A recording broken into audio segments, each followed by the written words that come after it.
اسلام سچا دین ہے اور اس کی واضح نشانی یہ ہے کہ اسلام جو کہتا ہے ویسا ہی ہوتا ہے۔ مثال کے طور پہ قرآن نے کہا نماز برائیوں کو روکتی ہے، ٹھیک ہے، آج بھی روک رہی ہے۔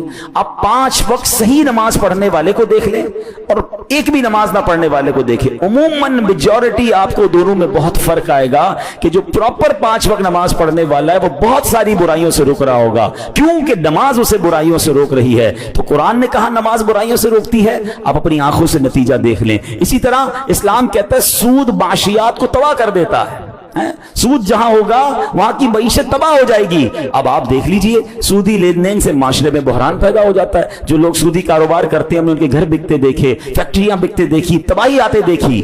قرآن نے کہا، اسلام نے کہا، نتیجہ ہمارے سامنے ہے۔ جو قرآن کہتا ہے، جو اسلام بتاتا ہے، نتیجہ اپنی آنکھوں سے دیکھ لیں۔ اسی طرح اسلام کہتا ہے تم اللہ پاک کے فرما بردار ہو جاؤ، تمہیں دنیا اور آخرت میں بلندیاں عطا کر دی جائیں گی۔ اب اس کی مثال دیکھ لیں، جو قرون اولا ہے، صحابہ کا دور ہے، تابعین کا دور ہے، ارے سبحان اللہ 10 سال نہیں گزرے تھے مگر وقت کی سپر پاور اس وقت روم اور ایران جو تھے وہ مسلمانوں کے قدموں کے نیچے تھے اور وہاں اسلامی سلطنت قائم ہو گئی۔ کیوں؟ اسلام پر عمل کیا، قرآن پر عمل کیا، اللہ نے عروج عطا فرمایا۔ حضرت عمر بن عبدالعزیز کا صرف 2.5 سال کی حکومت کا دور تھا۔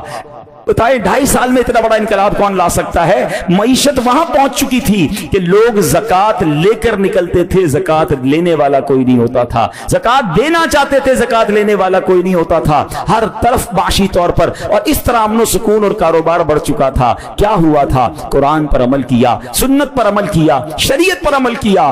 آج بھی اگر مسلمان 100% قرآن و شریعت پر عمل کرنا شروع کر دیں ترقی سے کوئی نہیں روک سکتا۔ پرابلم یہ ہے کہ اسلام نے جو باتیں کی، قرآن نے جو باتیں ہم تک پہنچائیں، ہم عمل کرنے والے بن جائیں، نتیجہ خود سامنے آنے لگ جائے گا۔ اے میرے پیارے اسلامی بھائیوں، اب آخری بات سن لیجئے، اسلام کی حقانیت پر بات ہو رہی ہے۔ آج سائنس کا دور ہے۔ الٹرا ساؤنڈ کی مشین اس وقت جب ایجاد نہیں ہوئی تھی، سائنسدان ابھی تحقیق کر رہے تھے کہ ماں کے پیٹ میں بچہ بنتا کیسے ہے، اور جناب بیٹا ہے یا بیٹی ہے کسی طرح ہم اس کو پہچان لیں۔ امریکہ کا ایک ڈاکٹر تھا مارشل جانسن، وہ بھی اس تحقیق کی ٹیم میں شامل تھا۔ ایک مرتبہ اس کی ایک مسلمان سے ملاقات ہوئی، ملاقات کے دوران مسلمان نے قرآن مجید کی ایک آیت سنائی، وَقَدْ خَلَقَكُمْ أَطْوَارًا، ترجمہ حالانکہ اس نے تمہیں کئی حالتوں سے گزار کر بنایا۔ ڈاکٹر جانسن کرسی پر بیٹھا تھا، جب اس نے آیت سنی کھڑا ہو گیا، کہتے ناممکن ہے، قرآن میں ایسی آیت نہیں ہو سکتی۔ مسلمان نے اسے وہ آیت دکھائی اور مزید آیتیں دکھائیں جس میں اللہ نے انسان کی تخلیق کے مرحلے بیان کیے